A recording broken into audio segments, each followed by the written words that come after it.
Correct. And you would just stand there like a fool if you made a joke and it didn't work. Do you understand? You are familiar with the sensation.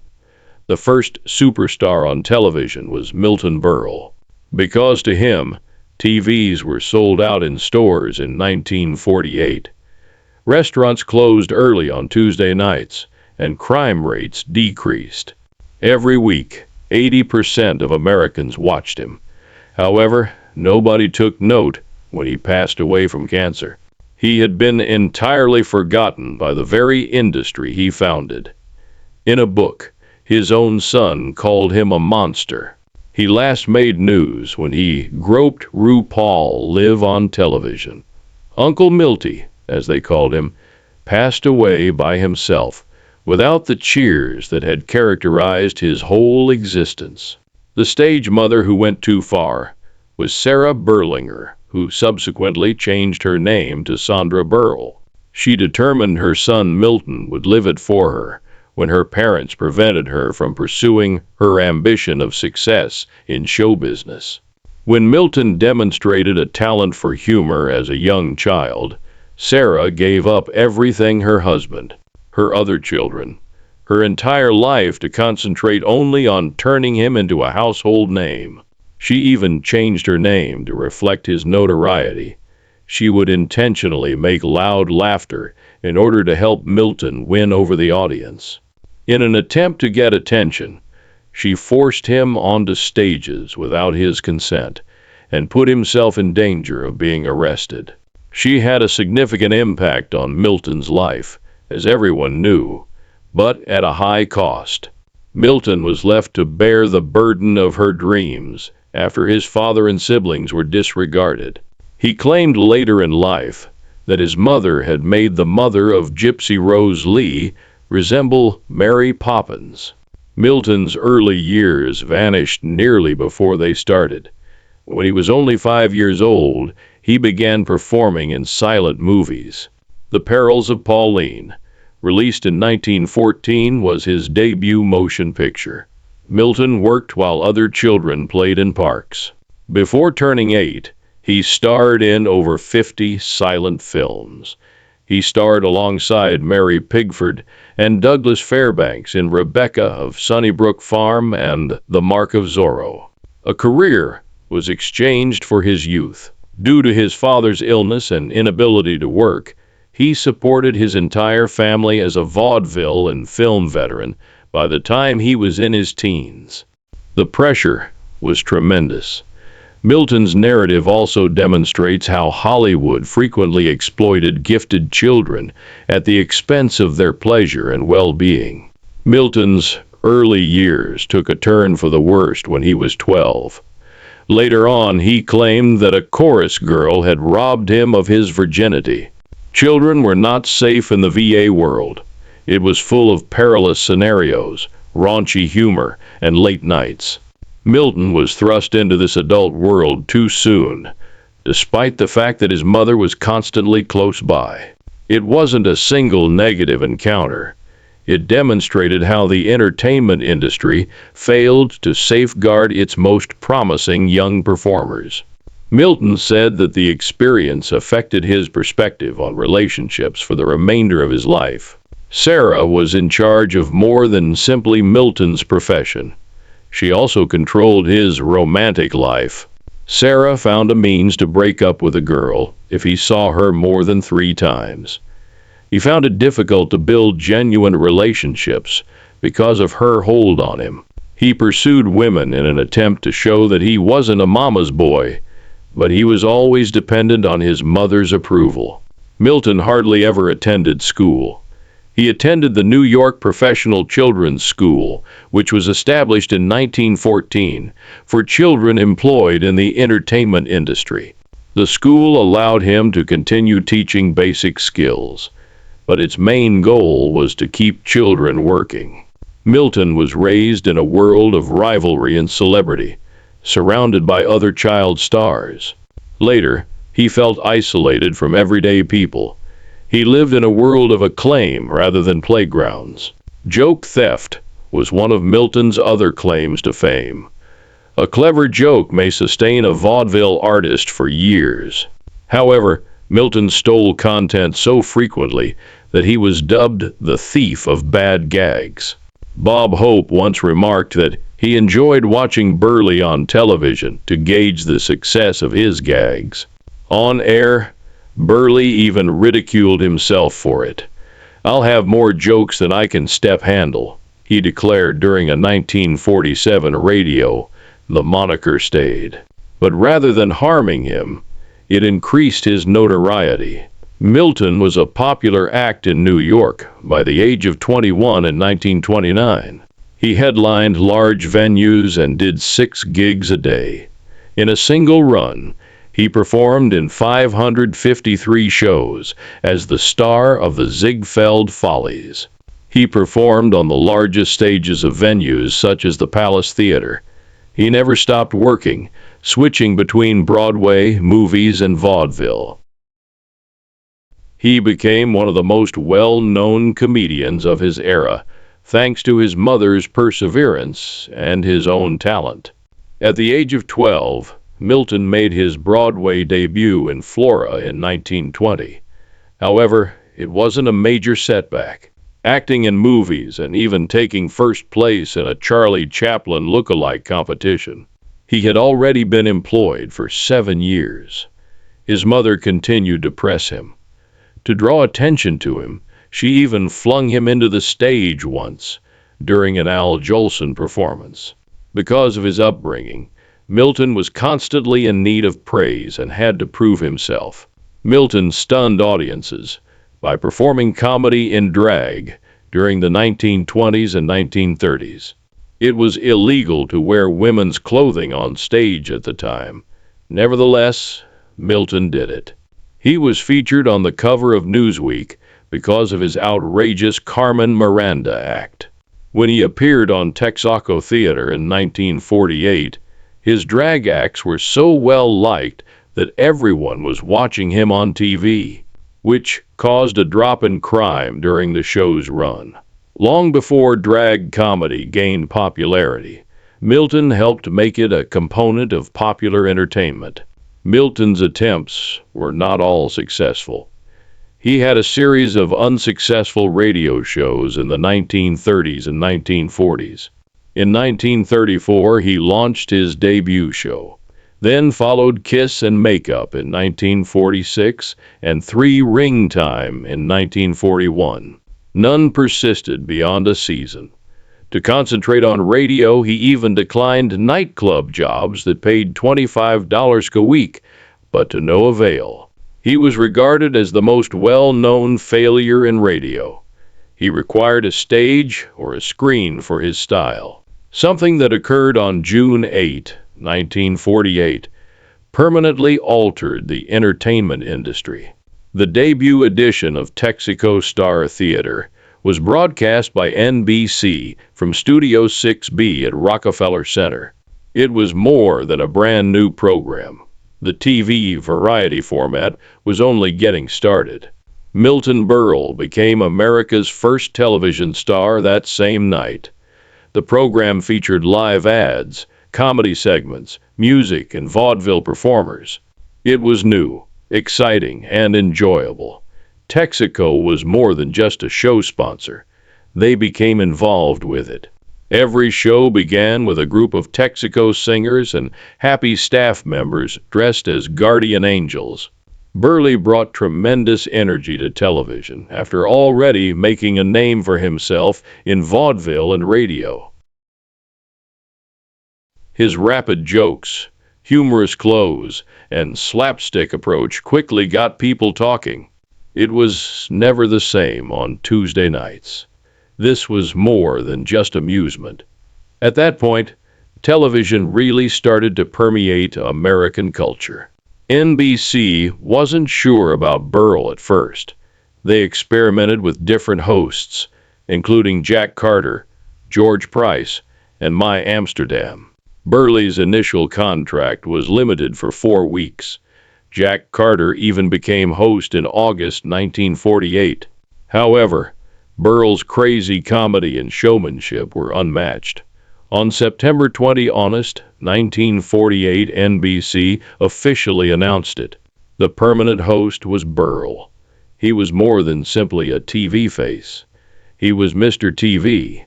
He became famous because of his quips, outrageous outfits, and ability to connect with the audience. The story was told by the ratings. Up to 80% of the TV viewers watched the show during its height. We can't even fathom that amount in the modern era. His popularity demonstrated that a single celebrity could propel a whole program and an entire sector. People weren't only captivated by Early's magic on screens. It sold more televisions than ever before. Approximately 500,000 television sets were in American homes in 1948. By late 1949, the figure had soared to 2 million. After watching Berle on Tuesday, family hurried to buy TVs, and every Wednesday, retailers ran out of them. It was dubbed the Berle effect. In addition to altering viewing preferences, his program contributed to the growth of the entire television industry. Over 30 million television sets were in American homes by the end of Berle's tenure in 1956. Berle had that type of authority. Uncle Milty was an unexpected nickname. One of Berle's jokes from a 1949 program stuck. Listen to your Uncle Milty and go to bed. Berle became like family to millions of fans all of a sudden. He was viewed as a member of the family by both parents and children. It was more than a moniker. It demonstrated the power of television to unite people. Earl wasn't merely amusing the country. It was being put together by him. America seemed to pause every Tuesday night for Berle. Movie theaters closed at 8:00 p.m. Restaurants closed early. People rushed home. Diners at Lindy's in New York hurried to pay their bills in order to avoid missing the performance. Between 9 and 9:05 p.m., water levels in Detroit City reservoirs decreased. To use the restroom, everyone waited until after the performance. Living rooms weren't the only spaces filled by Texaco Star Theater. It influenced the weekly schedule of the country. Tuesday night became a shared national occasion as a result. Berle was at the top of the globe by 1951. He signed a 30-year, $200,000 per year contract with NBC. Today, that amounts to almost $1.5 million annually. Whether he worked or not was irrelevant. All NBC wanted was to prevent him from leaving. The money continued to flow even as his popularity declined. The Pact remains one of the most amazing contracts in TV history, even though the value was reduced when they renegotiated it in 1966. The 19,551 season demonstrated the extent of Berle's show's growth. It had a 61.6 Nielsen rating. This indicates that he was watched weekly in more than 60% of all TV-equipped homes. There isn't another show like it today.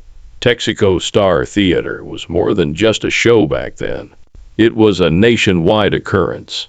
It was a must-see TV show because of the vaudeville, guest stars, and Berle's outrageous costumes. By the time he resigned in 1956, TV sales had increased from 500,000 to over 30 million sets, thanks to his ratings. Berle's humor has no bounds. For more laughter, he would frequently dress in drag. Here's the unexpected bit, though. Cross-dressing was prohibited in many jurisdictions in the 1950s. By making sure everyone knew he wasn't gay, Berle was able to stay out of trouble. He was able to get away with actions that might have led to others being imprisoned because of this double standard. His drag performances weren't merely amusing. They challenged preconceived notions about comedy and gender and pushed limits. Berle stood up for what was right as well. Berle refused to continue when Texaco attempted to stop the appearance of the black dance group, the Four Step Brothers. He warned Texaco just minutes before broadcast, "If they don't go on, I don't go on." Texaco complied. The color barrier for variety shows was broken by the Four Step Brothers' live performance. It was a courageous action that paved the way for black performers across. Milton Berle's life was a whirlwind of tragedy, treachery, love, and fame. In 1941, he married showgirl Joyce Matthews for the first time. It was doomed from the beginning. It was more than just a husband and wife issue. Sarah, Berle's mother, was there. She embodied the quintessential controlling stage mother. Berle even poked fun of herself for making the mother of Gypsy Rose Lee resemble Mary Poppins. Berle felt conflicted. He was unsure of whether to appease his mother or his wife. The drama continued after the marriage ended in 1947. Berle and Matthews made another attempt in 1949. In an attempt to start again, they got married again, but nothing had changed. In 1950, another divorce resulted from the same inner struggle. The destruction was extensive. Matthews attempted suicide in her married lover, Billy Rose's house, following their second breakup. The controversy damaged Berle's reputation. Later on, he acknowledged that his mother's dominance not only destroyed his marriages, but also stoked his desire to have as many affairs as possible to establish his manhood. Whether these affairs were real, they became legendary. According to Berle, he had dated celebrities, including Amy Seal McPherson, Marilyn Monroe, Betty Hutton, and Dorothy Kilgallen. In 1948, the Monroe narrative began on the ladies of the chorus set. She was a lady who valued herself, according to Berle, who talked well of her. However, Monroe claimed she didn't even recall being involved with him when they collaborated on Let's Make Love in 1960 years later. It must have been painful. His most ludicrous assertion concerned the well-known evangelist McPherson. In his book, Berle detailed covert meetings, but McPherson's family and biographers deemed this to be untrue. Whether true or not, these tales depicted a man who was trying to break out from his mother's shadow and demonstrate that he wasn't merely a mama's boy. In 1953, Berle married Ruth Cosgrove after 2 unsuccessful marriages to Matthews. For once, it appeared that Berle had found peace. He was 45, and Ruth was a well-known publicist. Ruth passed away from cancer in 1989 after 36 years of marriage. However, the wounds caused by his mother's dominance never went away. Berle said that even this marriage was plagued by his mother's meddling. He found it difficult to build genuine relationships, constantly seeking female attention and battling past issues. The reality was more nuanced, despite the fact that he and Ruth appeared steady in public and had adopted a child. His internal conflicts never ceased. Then everyone was astonished by the secret. Berle and showgirl Junior Standish had a son, Bob Williams, around 1951.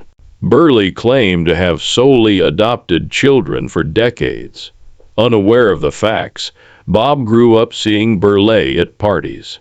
Berle claimed that he kept it a secret out of consideration for Bob's mother.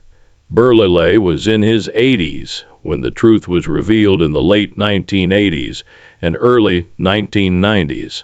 The harm was done by then. The disclosure further exacerbated the disorder in Berle's personal life and demonstrated once more how his world was created by secrets. Then the fall happened. TV made its way to rural America in the early 1950s. Viewers in small towns didn't find Berle's fast city humor funny. He had 80% of the audience when he was at his best. His show fell to 13th position by 1954-55. Texaco stopped sponsoring. NBC made every effort, but to no avail. The former television tycoon was unable to engage the new national viewership. Domestic sitcoms sealed his doom because his city slicker style didn't work in the heartland. The Honeymooners and I Love Lucy won hearts with their heartwarming family humor. For 4 seasons, I Love Lucy dominated the ratings, hitting over 15 million homes and reaching as high as 67.3, 67.3, 67.3. In 1953-54, Berle's show dropped to 6th place and continued to decline. The American public was no longer interested. Earlier, the fissures had been visible. In 1952-53, Berle's show initially fell from the top spot. After shows by Arthur Godfrey, it dropped to 3rd place.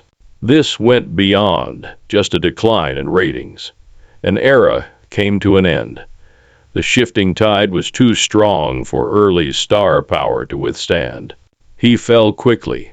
The situation was exacerbated by Berle's contract with NBC.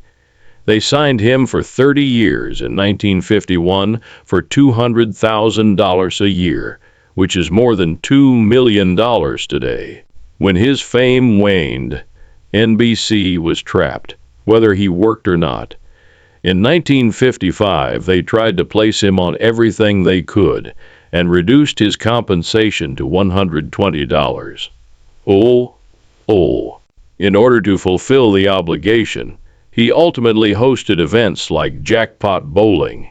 For the network, what was once a great deal turned into a nightmare. Overexposure was the last blow. Berle was everywhere. His voice, his humor, his face. People grew weary of him. What first felt new quickly became stale. His desperate attempts to win back supporters only made matters worse. He was the first celebrity to experience burnout on television. His tumble served as a warning. Even the biggest stars could go overnight in the fast-paced world of television. At the age of 71, Milton Berle, once known as Mr. Television, became the star of what many still consider to be Saturday Night Live's most disastrous episode in 1979. Berle entered Studio 8 with the confidence of someone who had mastered early television and vaudeville. However, he failed to embrace the scathing new SNL style. Racist and homophobic remarks abound throughout his opening monologue. He attacked homosexuals, Arabs, Puerto Ricans, and even made offensive remarks about Dolly Parton's physique. The audience was taken aback. Gilda Radner and John Belushi were among the cast members who watched in horror. It was like repeatedly seeing a comic train disaster in slow motion, according to writer Rosie Schuster. Even for the 1970s, Berle's jokes were rude in addition to being out of date. He obviously had no place on that stage. The catastrophe didn't stop there. Berle sang the song September after the program ended. Then an odd thing occurred. 10 or so of the family members and friends who were seated on the balcony stood up and gave a raucous round of applause. The rest of the audience sat in uncomfortable quiet. It had all been set up by Merle. During a break, he even informed producer Lorne Michaels that the standing ovation was prearranged. Michaels was appalled. He wouldn't allow the balcony to be seen on the cameras. The incident went down in history as a representation of Berle's intense demand for attention and his complete inability to read the room. Berle's destiny with SNL was sealed that evening. He was permanently blacklisted by Lorne Michaels. The first and only host to be banned from the show was Berle. Decades passed before his episode was broadcast again. No one ever crashed and burned like Berle, even when SNL dealt with challenging visitors. It was a warning when the episode eventually reappeared in 2003. Regardless of your level of fame, SNL required you to be respectful and flexible. On the list of the worst SNL hosts ever, Early's name remains at the top. Early's decline extended beyond SNL. NBC was desperate to utilize him back in 1959. They put him on Philly's Jackpot Bowling after his heyday had fallen.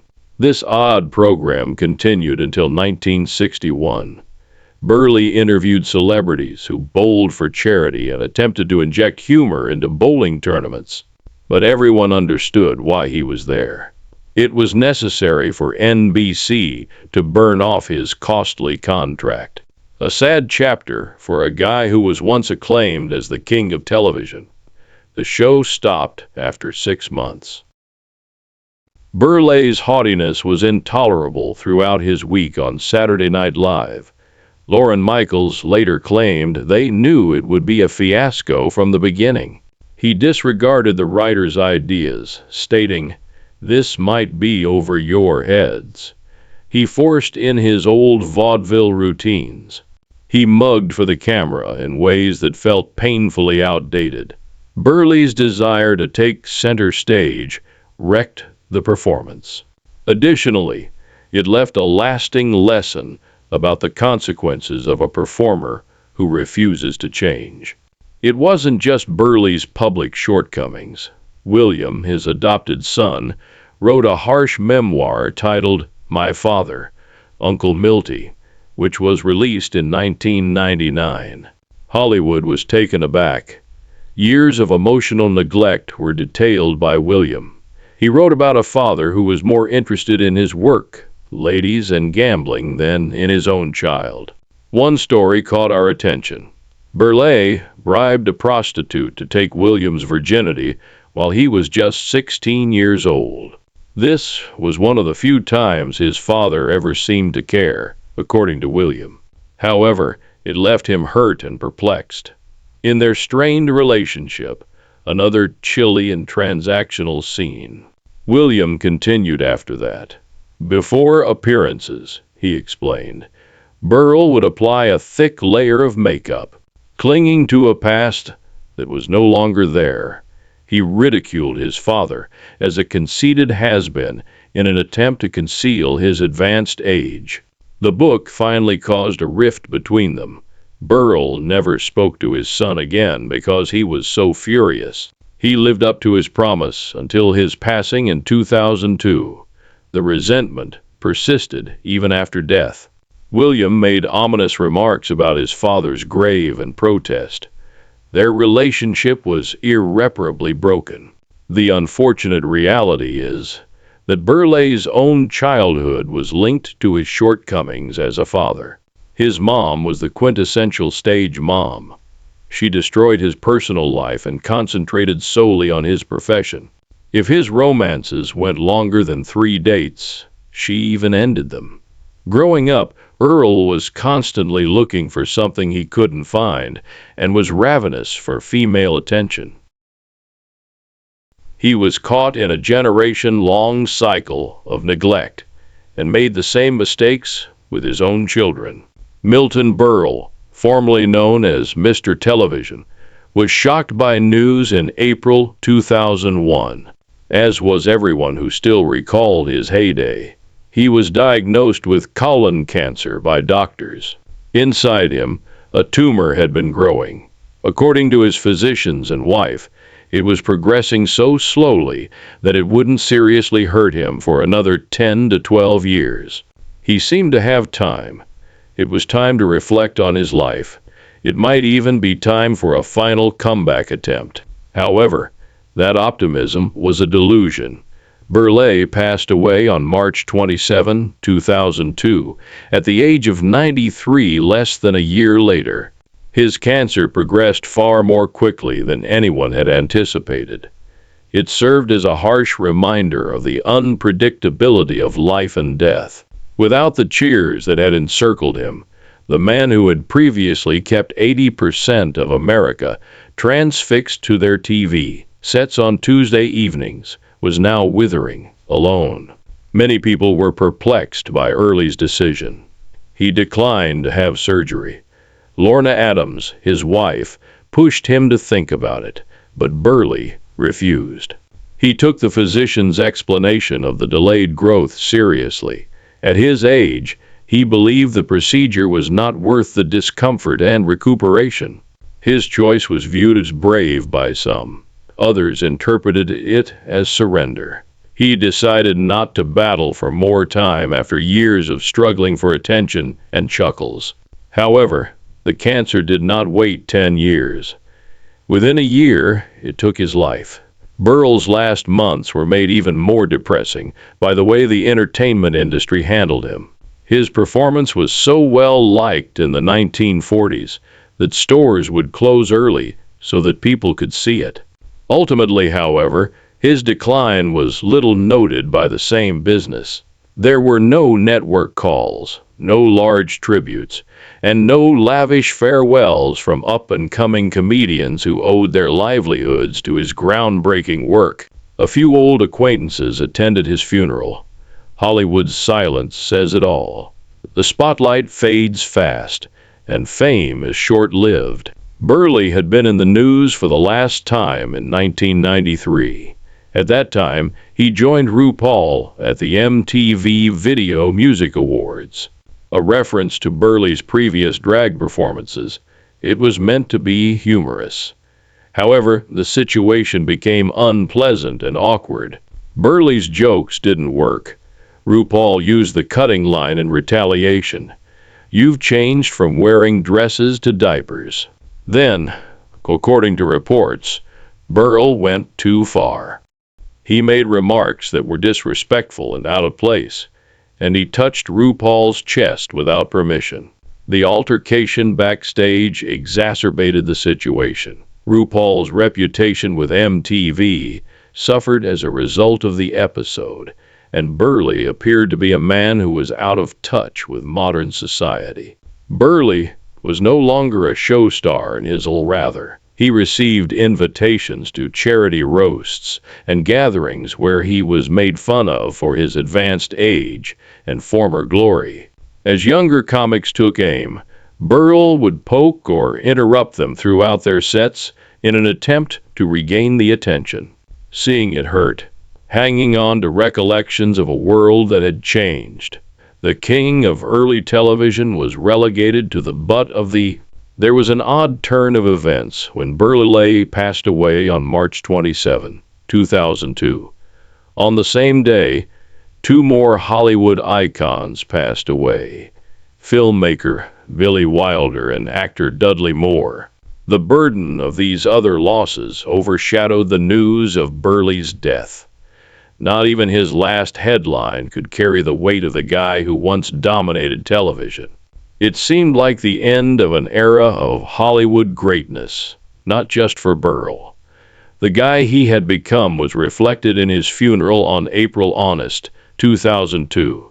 The chapel was packed with about 300 friends and celebrities.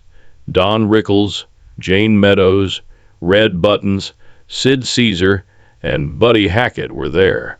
The service was full with memories, jokes, and laughing. In homage to his well-known fear of getting chilly, his trench coat and cap were used to drape his coffin. Berle was a smile, even in death. However, there is more to Berle's story than a depressing conclusion. He was a giant in the 1940s and 1950s. 4 TV sets out of 5 watched his Texaco Star Theater. Less than 500,000 homes had televisions when he began, but by 1954, over 26 million did. He contributed to television becoming the center of American culture. However, he was forgotten after a few decades. His brazen manner was out of style. He was passed by the very medium he helped create. The old stars were of no use to the new ones. Berle had been forced into the stage by a controlling mother since he was 5 years old. She handled every aspect of his career and broke up with him. It made it difficult for him to lead a typical life. It wasn't until he was 44 that he got married. His later years were characterized by declining fame, health issues, and the heartbreaking realization that the industry did not have a home for its elderly stars. Early said that he no longer gave a damn about making people laugh. All he wanted to do was laugh. His turbulent life offers as a cautionary tale about how fame can both quickly elevate and deflate a person.